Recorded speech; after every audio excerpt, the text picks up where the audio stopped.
Սիսիանի զորացքար կամ քարահունջ աստղադիտարանում 4500 տարի առաջ դիտվել է երկնակամարի պայծառագույն աստղերից մեկը Արկտուրը, իսկ ավելի վաղ 6000 տարի առաջ Կապելլա աստղը դիտվել է այս աստղերի զենիթով, այսինքն ճիշտ գլխավերևով անցման պահը։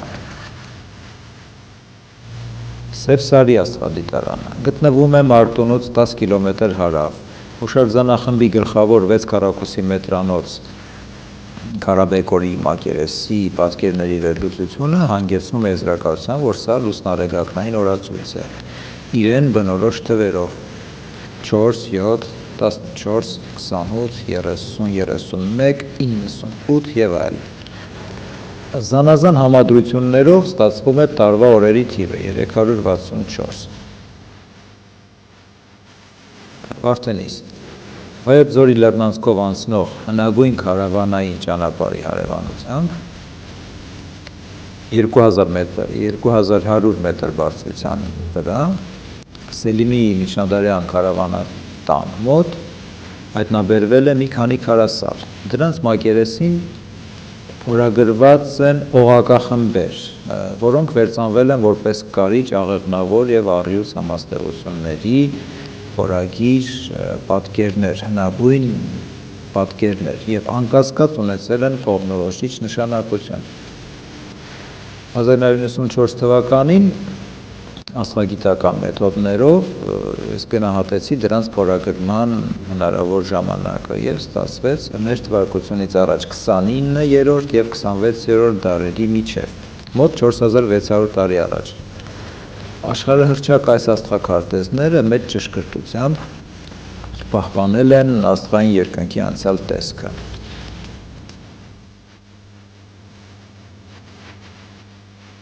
Լճաշենի պեղումներից հայտնաբերվել է տիեզերքի բացառիկ հետաքրքիր մի մոդել, որը թվագրվում է մ.թ.ա. երկրորդ հազարամյակ։ Մոդելի մի ծայրում պատկերված է երկիր մոլորակը, որը շրջապատված է երկու թաղանթներով՝ օդային և ջրային, իսկ մոդելի մյուս ծայրում պատկերված է արեգակը։ Երկրի և արեգակի միջև ներկայացվում է կենաց ծառ հիշեցնող մի պատկեր, որոնց շուրջը պատկերված են Լուսինը և անզեն աչքով տեսանելի 5 մոլորակները՝ Վեներան, Մերկուրին, Մարսը, Յուպիտերը և Սատուրնը։ Լճաշենի հայտնաբերված այս մոդելը բացառիկ հետաքրքրություն է ներկայացնում մեթոդաբանական և գիտական առումով, այն իմաստով, որ դեռևս երկրորդ հազարամյակում հայկական լեռնաշխարհի տարածքում պատկերացում է եղել արեգակնակենտրոն տեսության վերաբերյալ։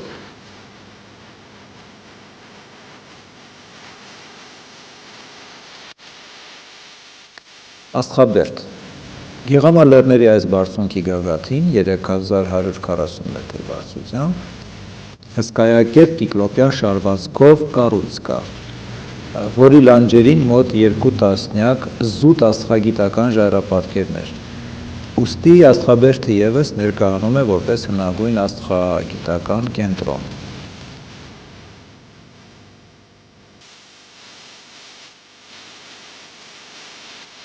Լոռու մարզում Ստեփանավանի մոտ, Կողես գյուղի մոտ ևս կա շատ հետաքրքիր մի կառուցվածք, բաղկացած է բոլորաձև քարաշարերից,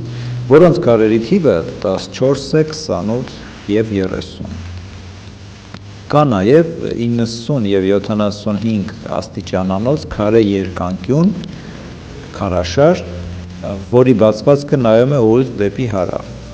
այսինքն դիտումների համար ամենահարմար ուղղությամբ։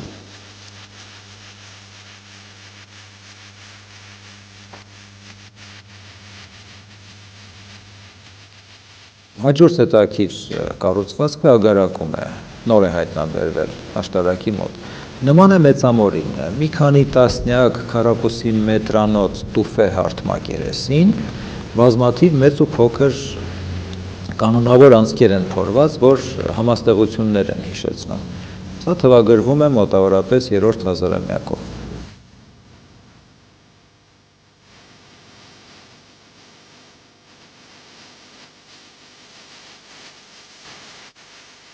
Հին Հայաստանում անմիջական կապ էին տեսնում մոլորակների ու մետաղների, հատկապես մետաղների գույների միջև։ Այսպես ոսկին համապատասխանում էր արեգակին, արծաթը լուսնին, կապարը Սատուրնին, անագը Յուպիտերին, երկաթը Մարսին, պղինձը Վեներային և սնդիկը Մերկուրիին։ Այդ լուսատուները ղեկավարում էին նաև մարդու օրգանիզմի այս կամ այն մասը։ Այսպես արեգակը ղեկավարում էր մարդու գլուխը, լուսինը աջ, իսկ Վեներան ձախ ձեռքը, Յուպիտերը ստամոքսը, Մարսը սեռական օրգանը, Մերկուրին աջ, իսկ Սատուրնը ձախ ոտքը։ Բավականին տարածված էին մարդու մարմնի մասերի ու կենդանաշրջանի համաստեղությունների համապատասխանությունները, ըստ որում խոյը ղեկավարում էր մարդու գլուխը, սուլը վիզը, երկորյակները ձեռքերը, խեցգետինը թիկունքը, առյուծը սիրտը, կույսը որովայնը, կշեռքը պորտը, կարիճը սեռական անդամը, աղեղնավորը ազդրերը, այդ եղջյուրը ծնկները, ջրհոսը սրունքները, իսկ ձկտերը թաթերը։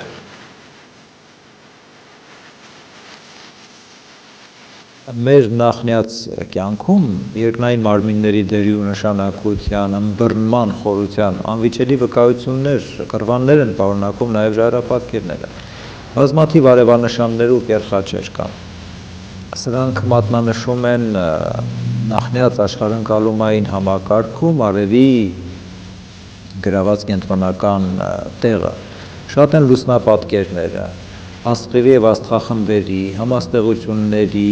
պատկերումները, ճառագայթաձև ու ծիածանակերպ նշանները,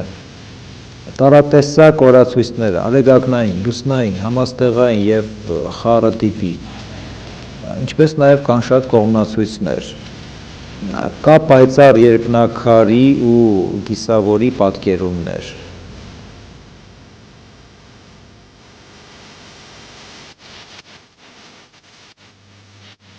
Իդեպ անզեն աչքով տեսանելի 5 մոլորակները ունեցել են իրենց հայկական անվանումները։ Այսպես Մերկուրին կոչվել է Փայլածու, Վեներան կոչվել է Արուսյակ, Մարսը կոչվել է Հրատ, Յուպիտերը կոչվել է Լուսնթագ, իսկ Սատուրնը Երևակ։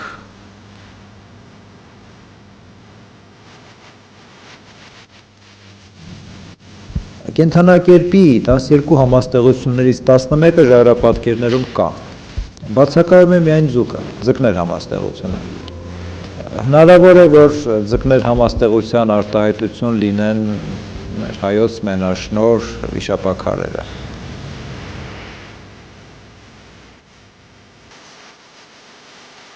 Այսպիսով, չնայած նախաքրիստոնեական շրջանից մեզ հասած մշակույթի կրողների որոշակի սակավությանը, ժայռապատկերների և հնագիտական այլ հուշարձանների վերծանման խնդրում բազմակարծության դժվարություններին, անորոշությանը, թվագրման մոտավորությանը, լեզվական ու արտալեզվական փոփոխություններին և այլ խոչընդոտների, վստահորեն կարելի է պնդել, որ մեր ժողովրդի արարչության այս կարևոր մասը, աստղագիտությունը, իր ժամանակին ևս եղել է առաջնային և բնականաբար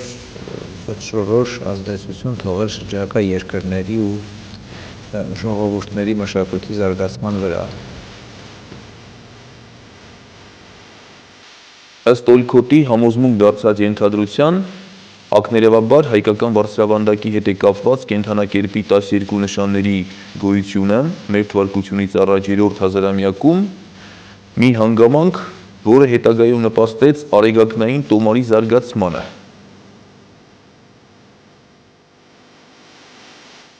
Հայոց հնագույն աստղագիտական գիտելիքների համակողմանի ու համապարփակ ուսումնասիրությունը անչափ շատ բան կարող է տալ ոչ միայն աստղագիտության ու տոմարի պատմությանը, ոչ միայն մեր ժողովրդի պատմությանը, այլև մշակույթի ու գիտության բազմաթիվ այլ ոլորտների համաշխարհային պատմությանը։